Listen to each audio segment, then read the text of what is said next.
mungkin, eee, angkatan kemarin sih, angkatan 60 diajarin buat belajar pakai Notion karena kebetulan kalau nggak salah 2 minggu buat, self learning-nya.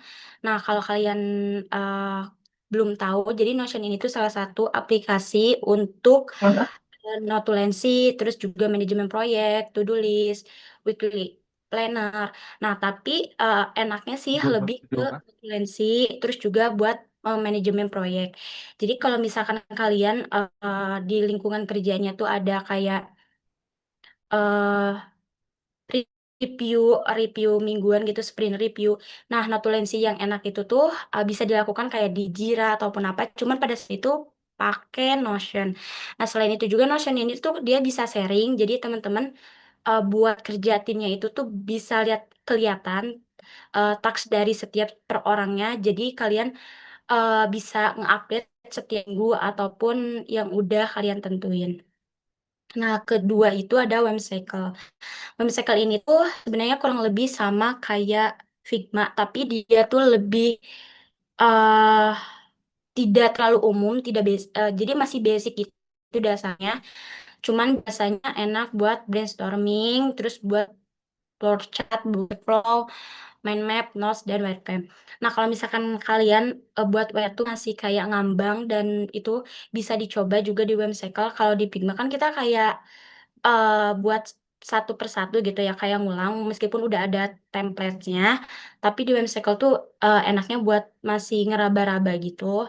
Terus kalau buat flowchart misalkan kalian punya ide, tapi masih bingung nih alurnya, dia tuh ada AI-nya juga, jadi kalian bisa ngejelasin, aplikasi atau yang buat, terus nanti dia bakal ngebuatin rancangannya. Jadi kayak bayanglah sistem analisisnya gitu. Jadi nanti tuh, ke depannya bisa kalian kembangin lagi. Nah, tapi sebenarnya flowchart sama user flow-nya itu tuh belum by system, jadi dia masih kayak rancangan kasar aja gitu kan. Nah, kemudian yang terakhir itu Figma. Nah, kalau Figma itu pasti kalian udah tahu lah. Nah, salah satunya kalau misalnya kalian belum tahu bisa digunain buat desain, sekarang tuh Figma dia buat user journey, user persona tuh udah ngembangin, udah update gitu kan. Kalau user flow itu, bisa digunain di Figma, terus sekarang juga udah bisa buat UML, kalau wireframe sama desain kan udah pasti kalian udah tahu. Nah, di Figma juga udah nyediain beberapa template. Nah, abis itu lanjut ke UI UX Press. Nah, UI UX proses di sini kebetulan pada saat itu ngegunain metode design thinking. Sebenarnya metode design thinking itu bisa digunain untuk beberapa hal, nggak di UI UX aja. Tapi kebetulan pada saat magang itu sebenarnya dia tuh saya tuh redesign kan. Nah, tapi redesainnya itu tuh ternyata bukan sekedar redesign, tapi memang sistemnya mau dibuat dari nol kayak penambahan fitur.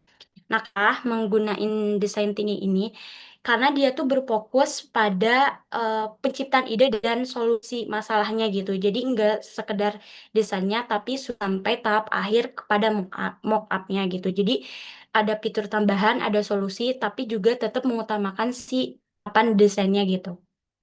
Nah, apa sih maksudnya, research dan understanding ataupun brainstorming ini? Jadi, sebagai UI UX designer itu, kita tuh nggak boleh egois ya teman-teman. Jadi kayak ibaratnya kita boleh ngedesain sebagus mungkin, sekreatif, sampai susah ditiru gitu, kayak udah dijungkir balik sekreatif mungkin. Tapi pada dasarnya sebagai UI UX designer tuh kita nggak boleh sejahat itu atau seegois itu. Nah, kebetulan kalau kita memang kerja di dunia nyata yang memang timnya tuh belum terbentuk antara front end, terus back end, terus server, itu tuh sangat menyusahkan kalau memang kita membuat desainnya itu terlalu kreatif gitu, kecuali memang dia ada bagian-bagiannya. Nah, dalam bagian-bagian tersebut juga kita perlu perlu adanya research dan understanding itu, yaitu untuk mengerti satu sama lain dan juga kebutuhannya. Jadi semisalkan dari tim back end-nya dia pakai apa, dari, tim front end-nya pakai apa, terus kita tahap pengembangannya kayak gimana, brainstorming-nya kayak gimana. Nah, terus, yang dimaksud itu tuh, jadi ketika kita mengimplementasikan sesuatu yang hal itu tuh kita tidak terburu-buru dan tidak menyusahkan satu sama lain. Nah, tahapan ini tuh digunain dalam setiap tahapannya. Jadi ketika tahapan empathize sampai testing itu kita harus terus research dan juga brainstorming. Nah, apa itu empathy map? Empathy map tuh yang kalian kemarin buat. Nah, salah satunya itu bisa kalian kembangin di salah satu metode ini. Nah, kalau misalkan empathy map tersebut, kalian tuh bisa gunain salah satunya itu tuh bisa pakai metode design thinking, terus juga redesign tuh ada juga apa ya, saya lupa. Cuman nanti saya beberapa list yang mungkin bisa kalian gunain. Nah, terus Hati-hati pada celah lewat. Doors are opening. Please ini ada mind your tugas from ya. there. Oke. Nah, terus tahapan empatis itu yaitu tahapan untuk memahami kebutuhan, perasaan, dan masalah pengguna secara mendalam. Nah, ini tuh yang kalian udah lakuin, apa sih masalahnya itu tuh, apa yang masalah yang dirasain oleh si penggunanya. Nah, si penggunanya tuh misalkan merasakan ABCD, ABCD itu kalian eh tulis dan catat gitu kan. Terus tahapan define. Nah, tahapan define ini tuh mendapatkan informasi untuk mengetahui fokus masalah. Jadi fokus masalahnya tuh apa setelah kalian udah tahu. Terus ini boleh ada yang bisa mute dulu nggak? Ya, oke.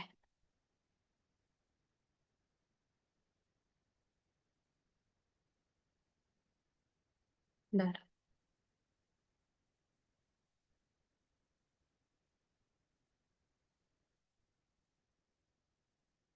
Oke, lanjut.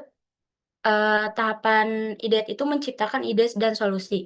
Jadi, ketika kalian udah menciptakan beberapa ide dan juga solusi, kalian bisa tuangin di sini beberapa ide ataupun kayak fitur pengembangan yang akan kalian buat. Setelah itu, kalian bisa langsung buat rancangannya, sehingga nanti kalau misalkan mau diprototipin tuh bisa lanjut kepada tahap prototype, kemudian tahapan selanjutnya yaitu tes ataupun testing.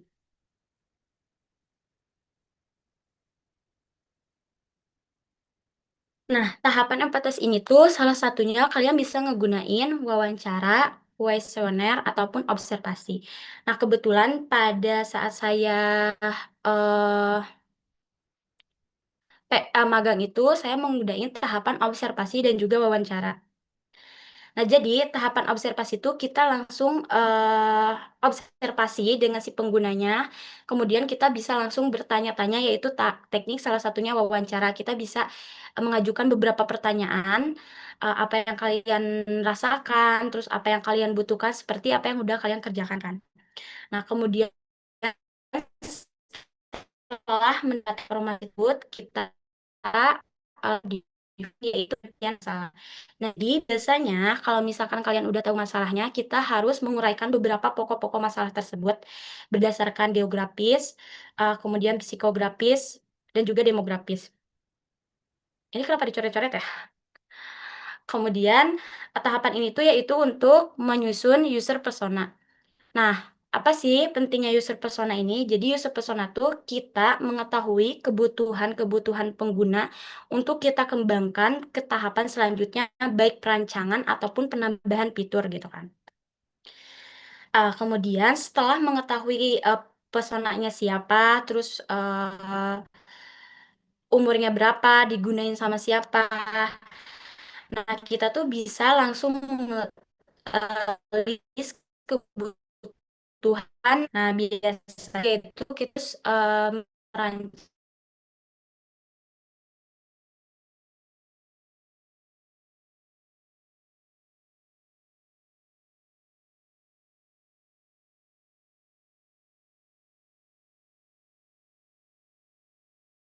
fokusnya sebagai UI UX designer.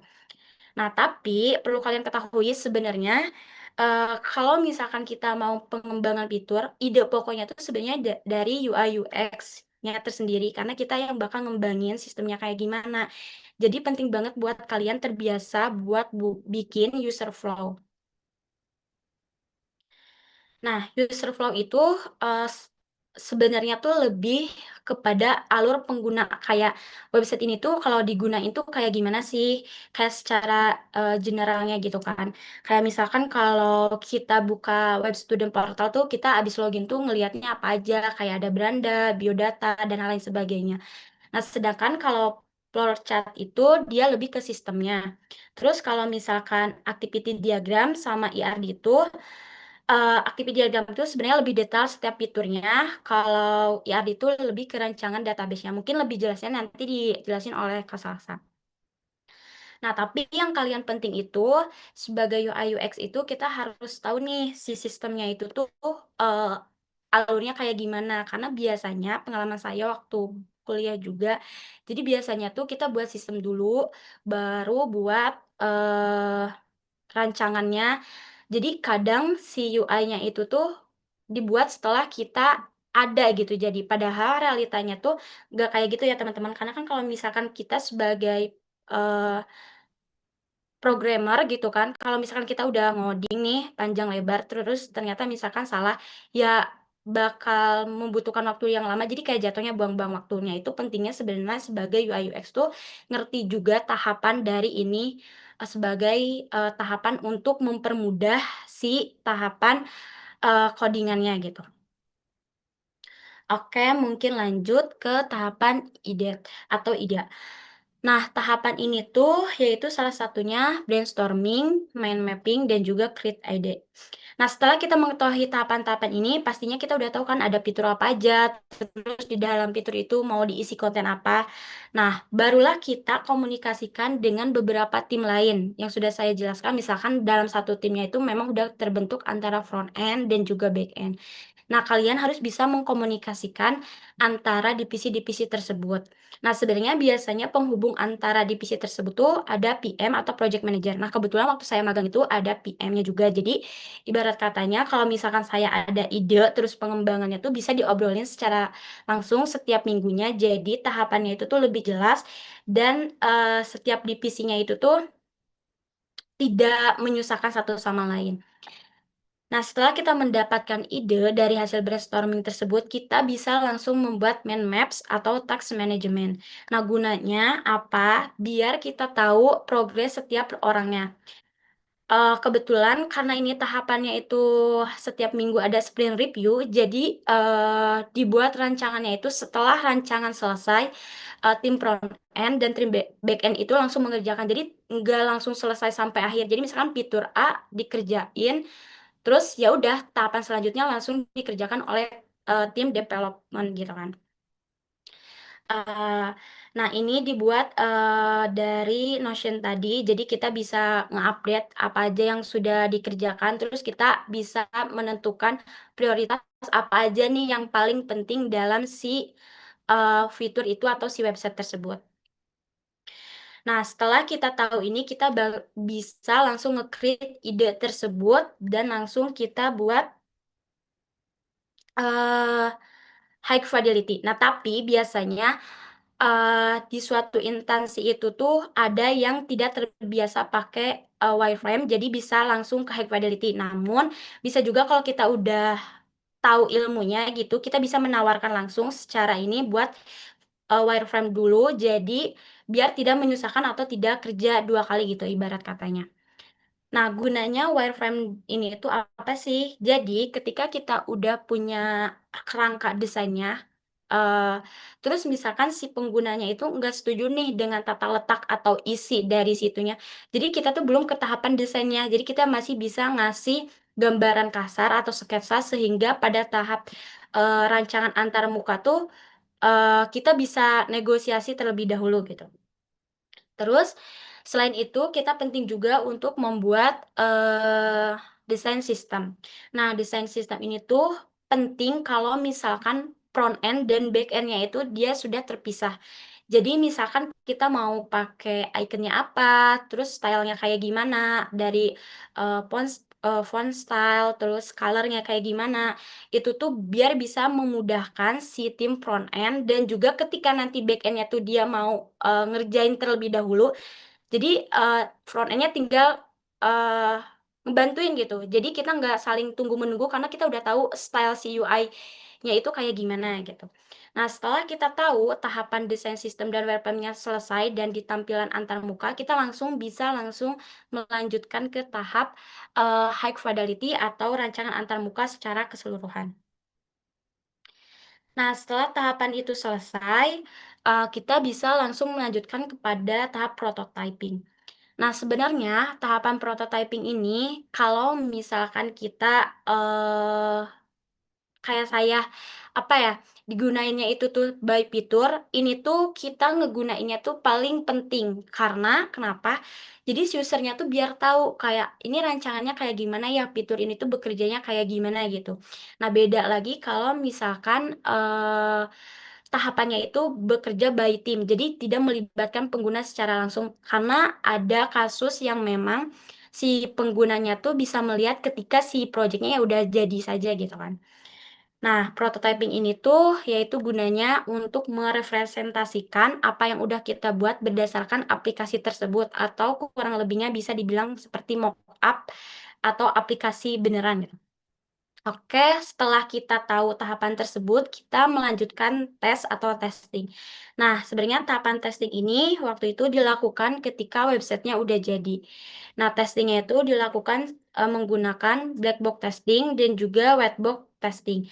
Nah, kalau black box testing itu lebih ke fungsionalitas, kalau white box testing itu secara keseluruhan dari eh sistemnya, terus penggunaan softwarenya apa, hardwarenya apa. Nah, perlu diketahui jadi eh fungsionalitas sistem yang diuji itu tuh enggak sekedar si aplikasinya tuh gimana berjalan, tapi misalkan waktu itu ada, jadi kasus di sini tuh waktu saya buat tuh website untuk award gitu. Jadi si pengguna bisa daftar, terus bisa melakukan assessment, terus nanti direview oleh beberapa orang gitu ya, oleh beberapa juri. Nah, kasusnya kalau misalkan kita cuman memberikan opsi A ketika kita melakukan pemilihan, terus keluarnya apa hasilnya, itu tuh ternyata pengguna tuh masih bingung karena penggunanya itu mayoritas usianya itu 30 sampai 45 dan kemudian juga mereka terbiasanya bukan dari bidang non-IT karena biasanya mereka menggunakan Giform. Nah, pentingnya itu untuk menguji dari penggunaan black box testing. Nah, kalau white box testing itu biasanya diujinya itu oleh tim yang mengerti gitu. Dan kebetulan pada saat itu diuji oleh langsung oleh tim IT pusatnya gitu. Jadi kayak sistemnya tuh berjalannya kayak gimana. Terus kalau misalkan ini diganti pakai bahasa lain kayak gimana. Nah, setelah kita tahu hasil-hasilnya, kita tuh perlu mendokumentasikan apa yang udah kita kerjakan. Nah, dokumen-dokumen ini tuh penting buat kalian ketahui dan kerjakan atau mungkin kalian bisa jadi mendapatkan mata kuliah ini. Nah, kebetulan mata kuliah ini tuh waktu itu ada di semester 5 dan pada saat saya magang saya mengaplikasikan dokumen ini tuh pada tahapan setelah pengujian testing. Karena setelah pengujian testing kan kita beres ya magangnya. Nah, jadi nanti sistemnya itu tuh dilanjutkan oleh karyawannya. Nah, dokumen-dokumen ini tuh untuk membantu karyawan ketika kita sudah tidak berinteraksi lagi. Nah, ada dokumen SKPL, DUPL, dan juga DPPL.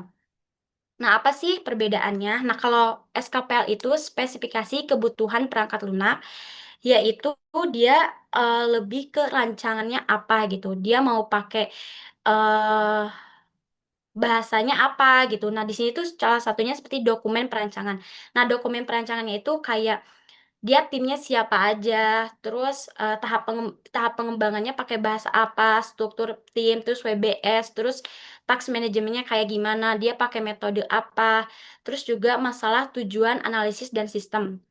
Kalau ini kan pasti kalian udah tahu lah ya masalahnya apa, tujuannya apa. Biasanya kalau misalkan dari nol, masalahnya tuh kenapa sampai dibuatin sistem gitu. Tujuannya biar apa.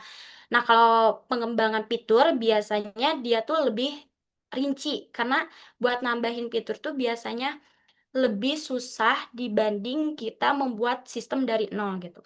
Makanya nanti dilanjutin adanya analisis sistem, terus tools yang digunainnya apa. Setelah kita tahu spesifikasi kebutuhan dari perangkat lunak tersebut, kita bisa lanjutin ke tahap DPPL. Nah, kalau DPPL kan dokumen perancangan perangkat lunak. Nah, itu tuh lanjutan dari tahapan SKPL. Nah, di sini tuh cuman nambahin mungkin dari bagian ininya itu definisi singkatan. Kayak misalkan ada istilah-istilah yang mereka berkemungkinan nggak tahu, misalkan IRD itu apa, terus misalkan kalian membuat fitur apa tuh ya harus dijelasin secara rinci. Kalau aturan penomoran tuh nanti untuk memudahkan pengujian. Terus kalian ngegunain apa, softwarenya apa, hardwarenya apa, terus rancangan data dan juga arsitektural. Nah, kemudian dilanjutin rancangan prosedural dan juga rancangan antarmuka. Mungkin nanti saya jelasin lebih detailnya langsung di dokumennya. Nah, kemudian di sini ada tahapan DUPL atau rancangan dokumen uji perangkat lunak. Jadi setelah tahapan ini semua selesai, kan tahapan terakhir yang tadi juga testing kan. Berarti kita harus menguji sistem itu apakah udah sesuai kebutuhan pengguna, sesuai sistem atau bagaimana gitu. Jadi kita perlu mendokumentasikan hasil uji tersebut. Nah, kita harus tahu dulu nih perangkat pengujiannya apa, siapa yang mengujinya, dan prosedurnya kayak gimana. Nah, mungkin ini juga nanti dijelasin lengkapnya oleh Kak Salsa, tapi ini kurang lebihnya saya mau memperlihatkan kurang lebihnya dari dokumen tersebut.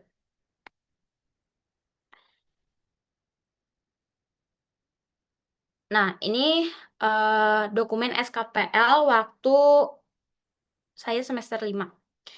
Jadi isinya itu kayak list. Masih PPT. Oh, oke. Bentar.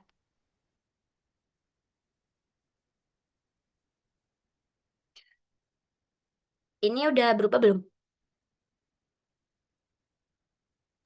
Udah. Oke. Nah, kurang lebihnya udah dijelasin tadi, ada timnya siapa, terus metodologinya yang kalian gunain itu apa, terus nanti tahapannya tuh gimana kalau kalian udah milih metodologi tersebut, terus kalian ngegunain WBS-nya kayak gimana. Jadi WBS itu sprint apa yang kalian gunain, sprint review-nya tuh tahapan apa sih yang mau kalian review itu gitu. Terus ini kayak bagian tugas yang tadi atau task management.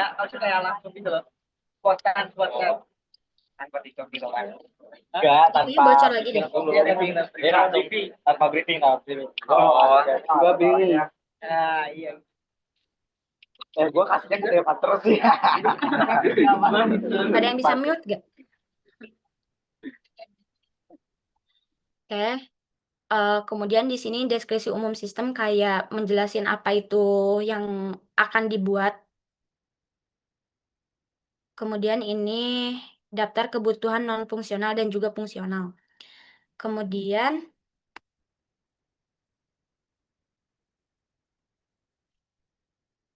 ini DPPL.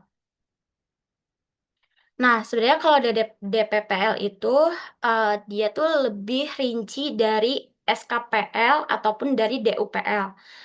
Nah, jadi kita ngelis by activity diagram. Jadi misalkan login tuh ada berapa kemungkinan tuh kita jelasin di sini tahapannya dan juga kode pengujiannya atau kode dari sistemnya tersebut. Ini kayak kita pakai hardware-nya apa, software-nya apa, terus basis datanya kayak gimana. Nah, terus nanti di sini ada perancangan data atau database yang kita gunain kayak tabel-tabelnya.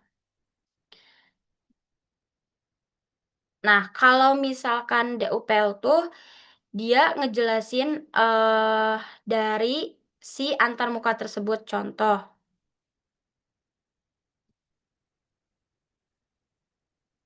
di sini. Di sini kan misalkan ada pengguna yang nggak tahu istilahnya gitu. Jadi kita jelasin ada button, ada label input, ada label input apa aja gitu, memasukkan nama pengguna, memasukkan kata sandi gitu kan. Nah, terus nanti kemungkinannya tuh apa, nama pengguna atau kata sandi Anda salah tuh jadi kemungkinan yang terjadi ketika itu dilakukan. Kan mungkin tim IT itu tahu ya misalkan bakal ada pop up atau apa gitu, tapi ini tuh penting diketahui untuk divisi non IT. Jadi ketika mereka membaca tuh mereka tahu kemungkinan apa yang terjadi ketika mereka melakukan atau berinteraksi dengan sistem tersebut. Terus kita ngejelasin ada apa aja di dalam tersebut, ada labelnya ada berapa, textbooknya ada berapa gitu.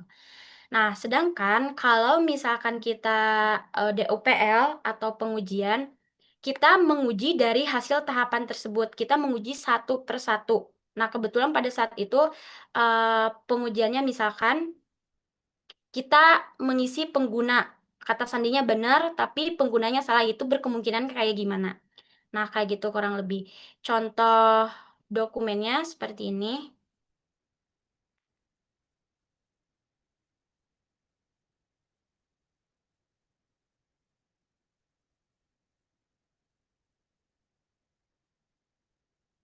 Ini kurang lebih sama kayak yang awal-awal jelasin apa. Cuman dia lebih menjelasin secara inti kayak per halaman. Kayak fungsi login itu apa, registrasi itu apa, dan itu tuh jangan ada yang kelewat ya teman-teman. Diusahain benar-benar sesuai dengan apa yang kalian meskipun double gitu. Nah, nanti pengujiannya itu di tahapan ini.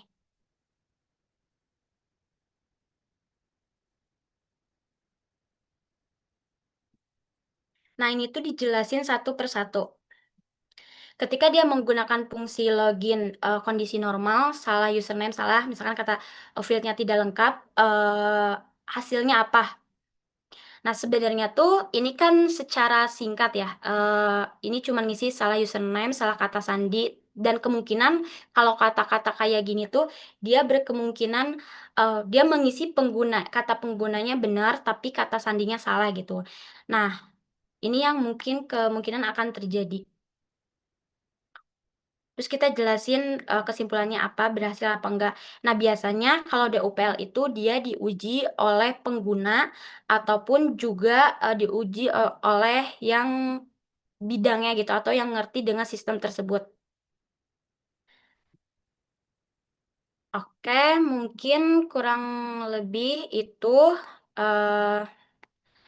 kalau ini sih lebih project aja sih. Ini project waktu saya magang dan ini mengimplementasikan dari hasil tahapan UI tersebut. Ini juga project waktu semester 5 ngegunain tahapan tersebut. Cuman kalau pada saat project kuliah ini cuman sampai tahap black box testing. Kalau yang project ini dia sampai tahap black box testing.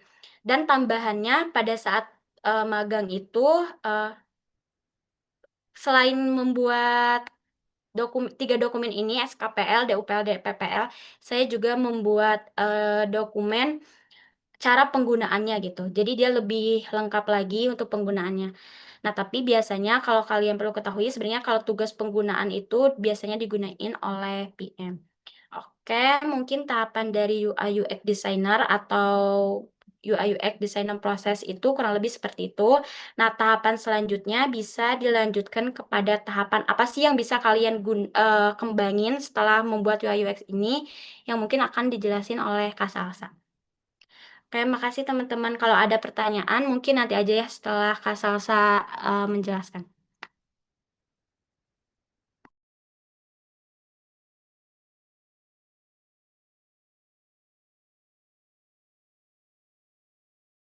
Oke. Sudah terlihat? Sudah, Kak. Oke. Oke. Di sini tembak ya terkait pasti proses selanjutnya gitu. Setelah jadi UI UX, mungkin saya bakal Bentar. Ini suaranya di saya aja putus-putus atau di kalian juga? Patah-patah, Kak. Saya juga patah-patah, Kak. Patah-patah. tes. Lancar. Udah deh. Oke.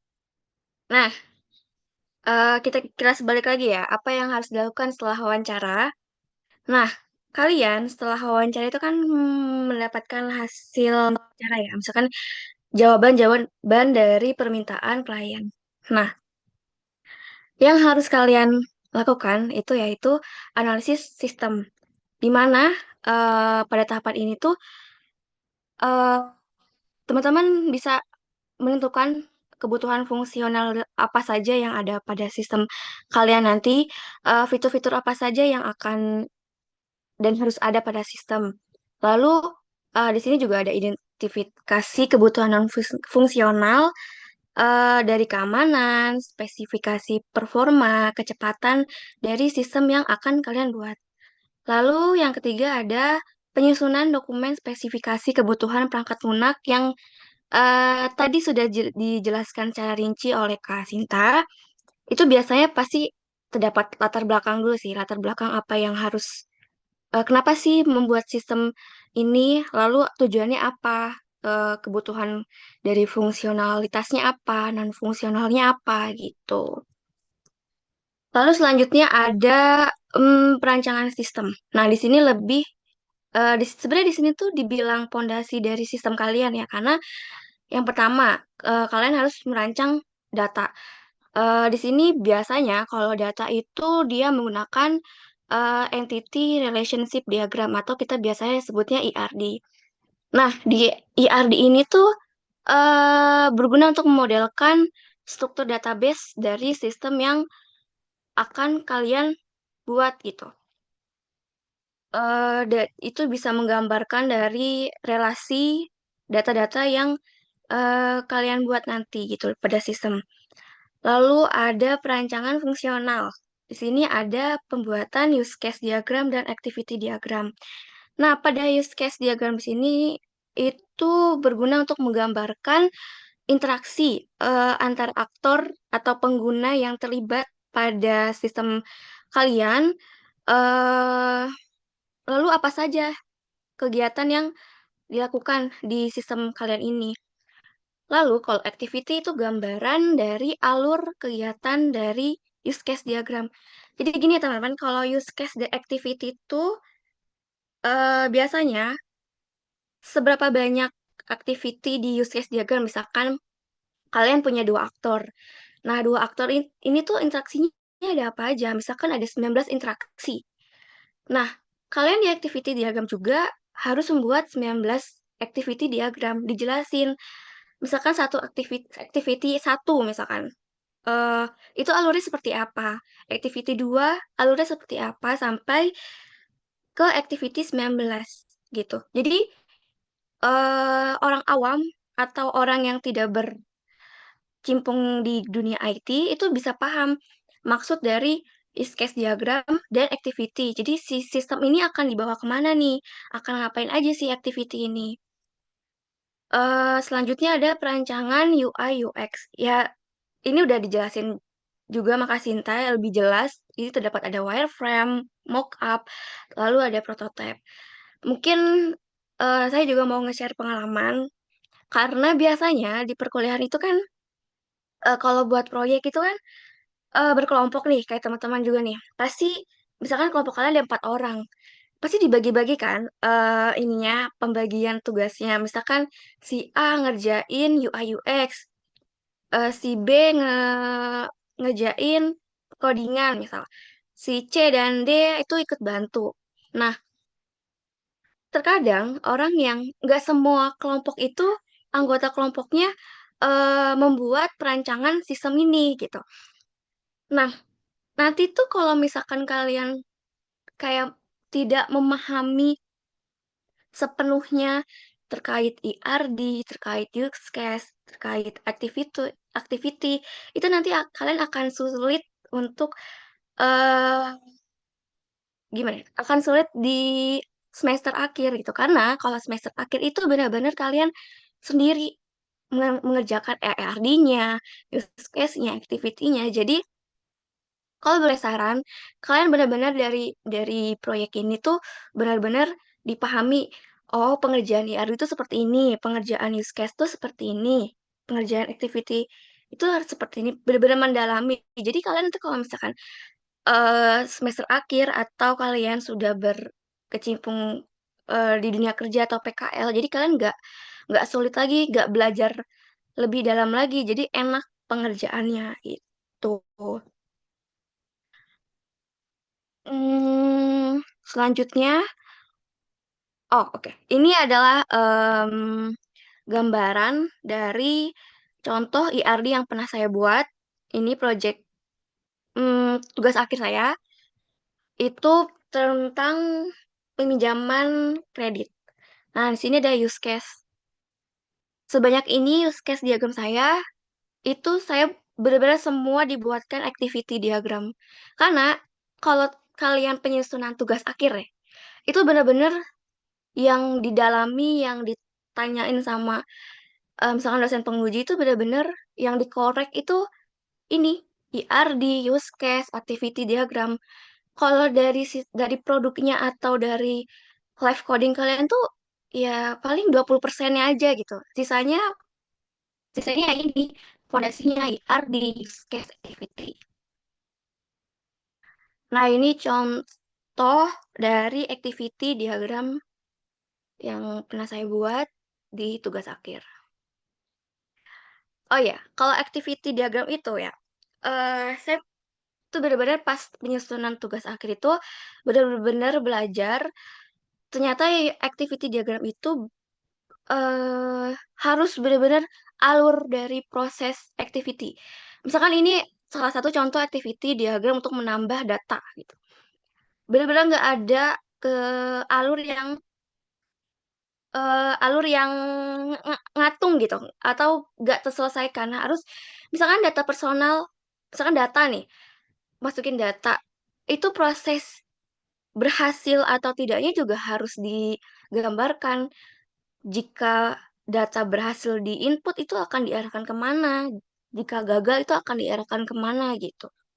Benar-benar jangan sampai ada alur atau kegiatan yang gantung gitu. Nah, selanjutnya ada penentuan spesifikasi algoritma dan teknologi. Di sini, kalian kan kalau penentuan spesifik algoritma dan teknologi itu kayak kalian mau melakukan perkodingan itu menggunakan teknologi apa. Misalkan eh, kalian mau menggunakan Laravel, framework Laravel. Itu harus disesuaikan dengan proyek kalian. Apakah proyek kalian itu sesuai dengan bahasa pemrograman yang kalian buat atau tidak. Terus disesuaikan juga dengan sumber daya manusia, skill SDM kalian gitu. Kan nggak mungkin kalian bisanya framework Laravel, tapi kalian ngide banget nih menggunakan Node.js. Itu disesuaikan juga antara skill dan kebutuhan dari sistem tersebut. Itu karena framework Laravel juga sekarang banyak banget yang gunain gitu untuk proyek-proyek tertentu. Lalu di sini juga menyusun dokumen desain perangkat lunak sama seperti yang Kasinta jelasin tadi, itu udah jelas banget. Jadi saya nggak perlu jelasin ulang. Lalu pengembangan sistem. Nah, di sini membuat database sesuai dengan IRD. Itu benar-benar pembuatan database itu langkah pertama kalian sebelum perkodingan. Karena apa? Kalau kalian perkodingan dulu nih, tanpa kalian membuat database, itu akan sulit menghubungkan antara front end dan back end gitu. Jadi lebih ke jalan masing-masing. Jadi lebih enak buat dulu database yang sudah dirancang di IRD kalian, di sistem kalian, baru melakukan perkodingan. Jadi menghubungkan antara front end dan back end itu lebih mudah, gak ada bentrok. Lalu melakukan version control collab. Itu biasanya menggunakan GitHub. Jadi kalau di sini kan kalian ini kan berkelompok, jadi lebih memudahkan kalian melakukan kolaborasi untuk melakukan perkodingan. Jadi ya lebih mudah lah. Terus selanjutnya ada pengujian sistem.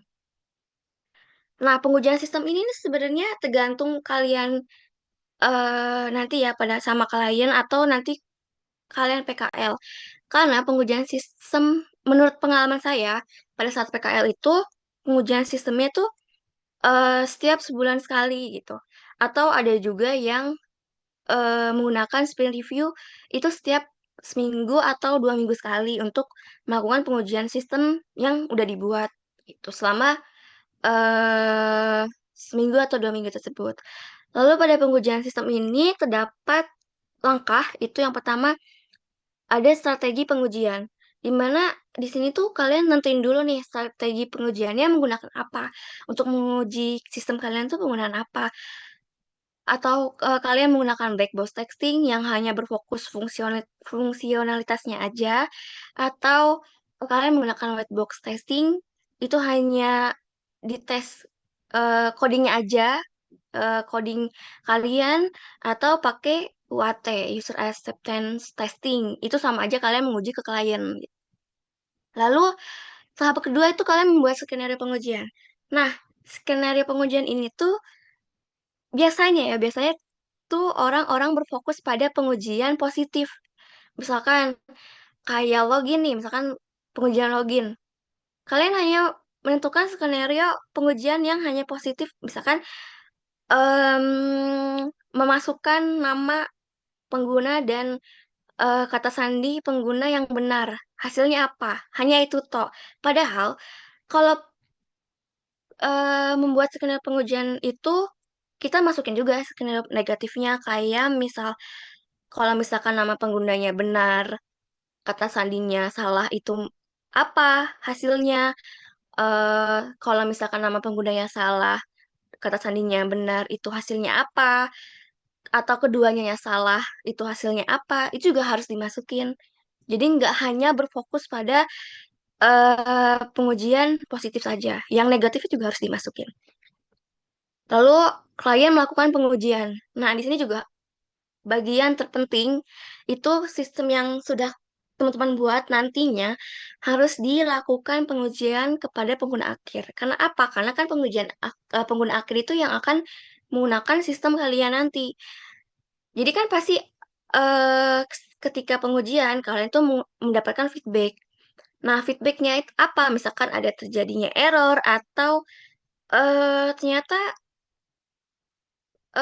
apa yang kalian buat nih ada yang miss nih dari permintaannya klien itu bisa di kalian diperbaiki ulang gitu. Eh, saya juga ada pengalaman PKL. Saya membuat proyek itu eh tidak melakukan pengujian ke pengguna akhir karena saya PKL di vendor. Vendor itu hanya menyediakan jasa website kepada kliennya gitu. Harusnya saya, misalkan saya ambil contoh lah di sini saya vendor ini bekerja sama dengan bank. Nah, bank ini saya nggak melakukan pengujian ke bank, tapi saya melakukan pengujian ke PM yang bertanggung jawab atas proyek si bank ini. Karena saya nggak bertemu langsung sama orang bank tersebut, karena yang melakukan pertemuan langsung atau yang apa ya, yang melakukan komunikasi itu PM-nya. Jadi ada sebagian kasus yang emang tidak bisa melakukan pengujian ke pengguna akhir. Salah satunya yang saya jelaskan tadi. Lalu hasil pengujiannya. Nah, hasil pengujian ini tergantung kalian menggunakan apa.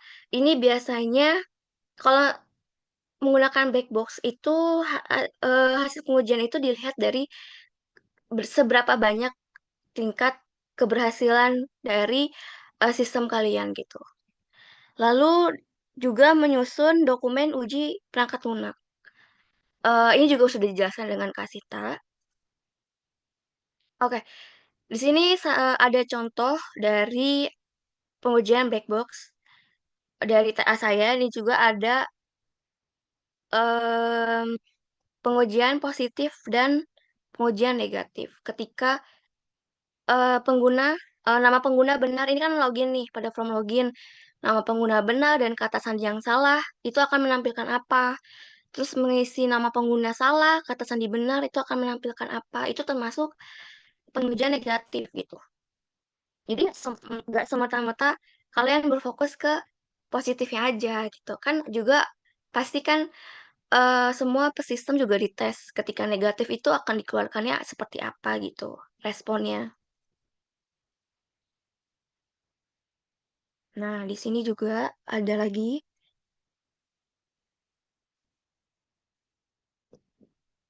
Oke.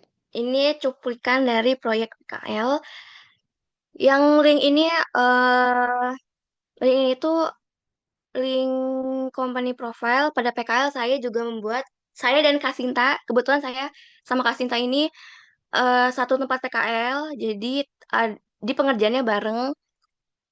Ya, link ini tuh link eh, website company profile-nya dari PT Intisoft Solusi.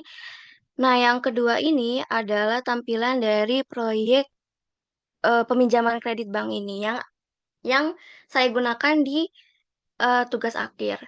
Ini datanya masih data dummy karena datanya juga nggak bisa disebarluaskan kan. Jadi saya gunain untuk pengerjaan TA itu data dummy tuh. Lalu ini proyek kuliah. Sebenarnya ini proyek kolaborasi antar universitas. Waktu itu saya pernah mengikuti MSIB, studi independen di LearningX, dan itu banyak banget pesertanya dari berbagai universitas. Dan ini kolaborasi saya dengan tiga rekan saya di Universitas Gunadarma. Sebenarnya ini link buat ngaksesnya, tapi gak tahu kenapa kayaknya hostingnya nggak ini nggak udah gak berlaku lagi. Jadi ini tuh proyek UMKM yang berfokus pada e-commerce. Nah, ini tuh e-commerce, tapi eh, ketika beli itu tidak diarahkan langsung ke websitenya, jadi harus langsung diarahkan ke website nomor WhatsApp si ownernya. Jadi ketika mesen itu buat konfirmasi pembayarannya ke WhatsApp-nya ownernya atau adminnya. Jadi mungkin teman-teman kemarin yang sudah bimbingan, yang bingung bagaimana caranya e-commerce gitu, yang memudahkan kalian itu boleh banget kalau misalkan mau sharing lagi ke saya terkait e-commerce karena saya juga pernah membuat website e-commerce. Lalu ini proyek selama pembelajaran di kuliah itu ada website kolaborasi juga. Hmm, yang berfokus pada pemetaan wilayah. Mungkin kalian belum dapat mata kuliahnya. Itu ada sistem informasi geografis. Lalu di sini itu ada tampilan mobile. Ini itu semester 3 atau 5 saya lupa, membuat aplikasi mobile yang eh, ber apa ya, yang lebih mudah gitu, dimudahkan sama dosennya, yang lebih simpel. Lalu ini juga ada website e-commerce juga di semester 3 itu perancangan web. Iya, saya lupa semester 3 atau 5. Kayak 3 itu sama. Ini dua aplikasi itu kolaborasi gitu. Oke, ternyata udah selesai. Mungkin kalau ada silahkan dari teman-teman, boleh ke saya atau ke Kak Sinta atau kita berdua. Boleh raise hand ya yang mau bertanya. Kak, izin bertanya, tadi kan di contoh-contoh laporannya itu untuk pengujiannya itu kan pakai black box semua rata-rata di laporannya. Nah, kalau untuk kitanya sendiri itu sebagai developer, apakah masih perlu gitu Kak untuk bikin yang white box seperti kayak unit test, integration test atau semacamnya gitu Kak? Apa kalau misalnya emang udah lewat atau udah berhasil di black box ya udah dibiarin aja gitu?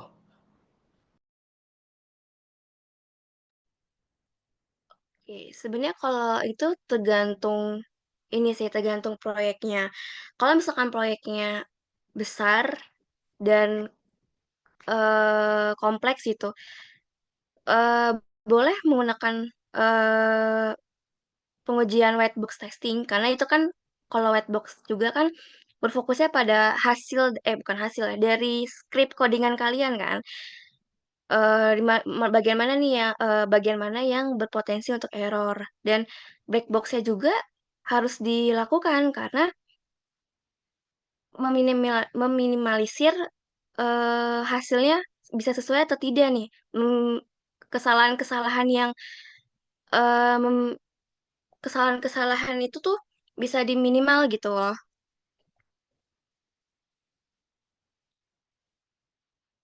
Terjawab gak? Terjawab Kak, terima kasih. Ada lagi?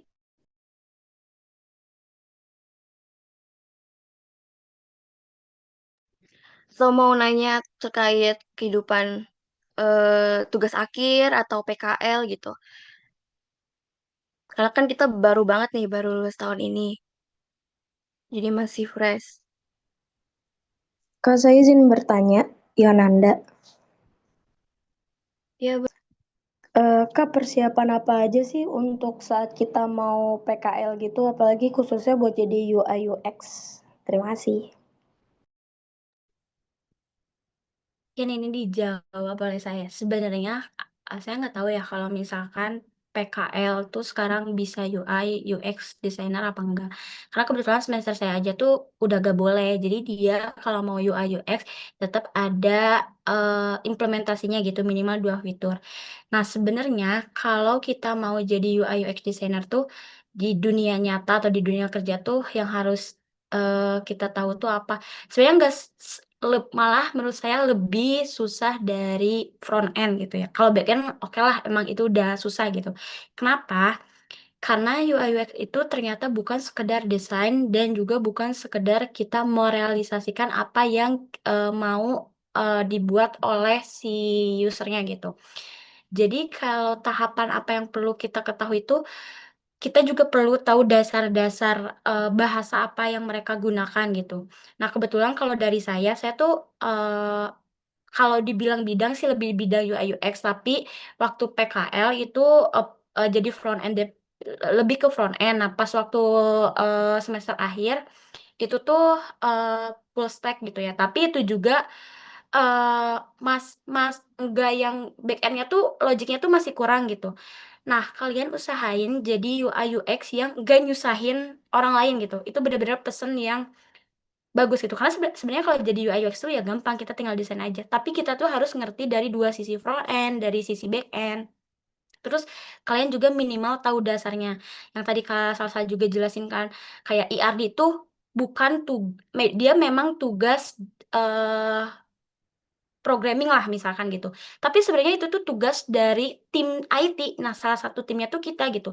Nah, dan basic UI itu tuh kita tuh harus banget ngerti dari si flowchart, user flow, terus juga eh ERD, kelas diagram gitu tuh kita tuh harus ngerti karena kita tuh ngedesain tuh berdasarkan itu, bukan kita desain dulu baru itu. Nah, mungkin kurang lebih itu sih kalau misalkan kalian harus belajarnya. Kalau tahapannya kayak gimana, apa ya, kayak skill-nya itu kalian bisa pelajari, lihat-lihat di YouTube aja sih, tapi basic-nya mah tetap aja kita semuanya dasar mau jadi front end, back end itu tuh dari logiknya, alurnya, sama eh, tahapan-tahapan yang tadi udah kita jelasin sih. Mungkin kayak gitu. Baik Kak, terima kasih. Oke, mungkin ada lagi.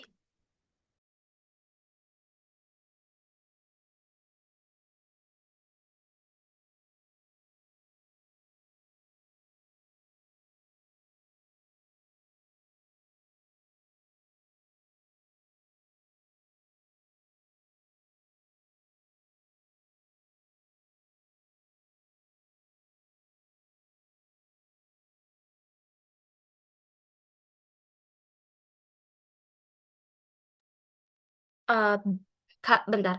Kalian itu yang SKPLMK itu tuh kalian belajarnya lebih ke apa? Ke apa ada yang tadi dijelasin kayak SKPLD, UPL gitu gak? Belajar gak?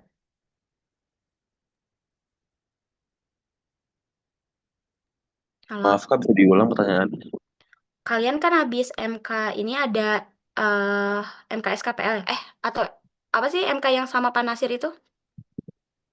KPL, Pak, keamanan perangkat lunak, Kak. Iya, itu RKPL. RKPL, Kak. Rekayasa RKPL, perangkat lunak. RKPL. uh, Kebutuhan ya perangkat itu lunak, Kak. belajarnya tentang apa? Apa yang tadi ada sedikit yang dijelasin kayak DUPL, SKPL yang kayak gitu-gitu gak? Kak izin jawab, kalau tadi tuh sama Bu Sofi baru dijelasin use case diagram gitu Kak. Kalau SRS-nya itu, SRS atau SKPL-nya tuh baru besok di ininya. Oh, oke oke. Nah, mungkin pesan aja sih, karena kan MK ini udah selesai, ya berkemungkinan udah selesai gitu pas tahapan kemarin.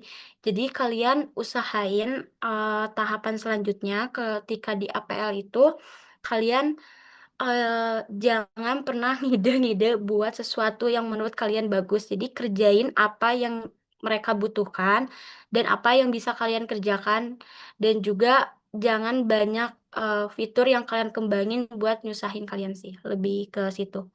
Mungkin dari Kak Salsa ada lagi gak kalau misalkan kalian udah cukup bertanya?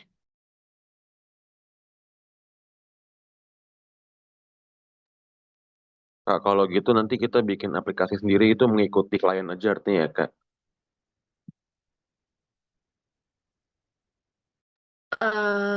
Kurang lebih iya sih, karena kan sebenarnya kalau misalkan kalian ada ide tuh, ada yang kayak kemarin tuh company profile kan dia ya namanya company paling kan kayak cuman gitu-gitu doang. Tapi kalau misalkan kalian ada ide lain gitu yang misalkan contohnya ada apa ya terkait informasi tambahan atau misalkan testimoni, itu kan kita bisa kembangin, tapi jangan menyusahkan gitu. Jadi kita punya ide tapi tetap konsultasi ke pengguna, terus kita nyesuaiin lagi gitu.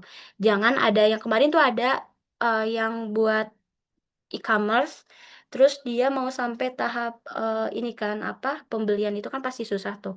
Nah, meskipun ini kalian harus bisa koordinasi aja sih. Jadi jangan sampai kalian, berbeda gitu pas waktu di UI-nya apa, di MK ini kayak gini, terus nanti tahapan selanjutnya tuh, berbeda gitu. Baik, Kak. Terima kasih, Kak.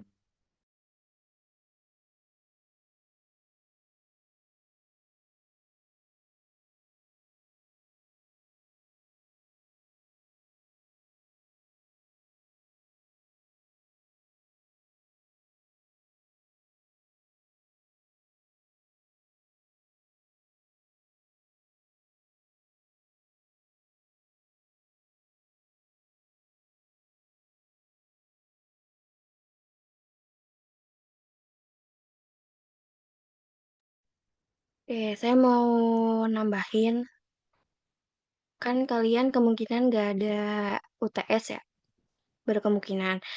Nah, dapat info dari Bu Ami, kan kemarin udah dikirim link rekognisi kan. Kalian juga bisa ngikut perlombaan dari awal semester pembelajaran ini. Jadi, untuk UTS itu 15%-nya dari progres rekognisi. Jadi teman-teman yang udah ngikut lomba atau yang baru proses itu langsung aja ngisi di link dari rekognisi yang kemarin sudah saya share. Jadi biar Bu Ami tuh tahu kalau kalian tuh udah ada progres di perlombaan. Jadi nanti nilai yang 15% itu masuk gitu. Ya, Dava. Ya, Kak, izin bertanya. Kan di apa namanya spreadsheet-nya itu kalau nggak salah ada kolom untuk pencapaiannya. Nah itu walaupun ada itu, apakah berarti sampai UTS ini kita nggak harus menang dulu gitu? Tinggal, maksudnya saat ini kita tinggal nyatet progresnya dulu aja, atau memang harus udah ada menangnya gitu? Gak apa-apa, kalian yang penting progres dulu aja. Buat hasil capaian kan itu pasti butuh waktu kan. Gak mungkin misalkan eh, kalian perlombaannya pengumumannya sebelum UTS. Pasti kan ada yang lewat dari UTS. Gak apa-apa dimasukin aja. Buat itu hitung-hitung progres kalian lah selama UTS tuh kalian ada progres buat mencapai dari proyek ketiga kan. Buat yang perlombaan itu gitu. Oke, baik, Kak. Satu pertanyaan lagi. Eh, untuk proyek rekognisi ini, kalau kami itu pencapaiannya finalis seperti top 10 atau top 5, tapi tidak juara 1, 2, 3 atau juara favorit kalau misalkan ada. Kalau top 10, top 5 apakah termasuk juga? Maksudnya bisa diterima untuk nilai.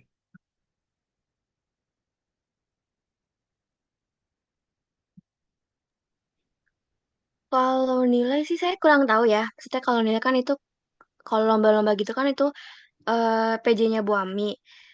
Cuman boleh mungkin nanti kalau hal tersebut itu bisa dikonsultasikan ke Bu Ami gitu.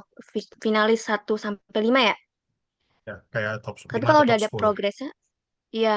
Tapi kalau ada progresnya kayaknya masukin aja nggak apa-apa. Cuman kalau untuk penilaiannya atau pengakuannya itu dikonsultasi ke Bu Ami. Ya, baik, Kak. Itu saja. Terima kasih.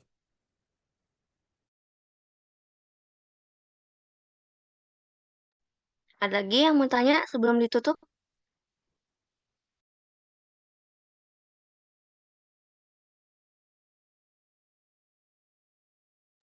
Oh iya, saya mau em, nambahin juga.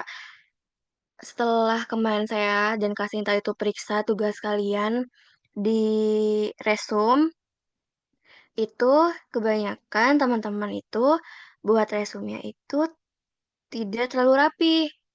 Jadi penulisannya masih ada yang hanya rata kiri aja. Nah, next-nya ketika kalian ada tugas resume atau tugas makalah atau tugas apa, itu coba diperhatikan formatnya. Apakah apa namanya?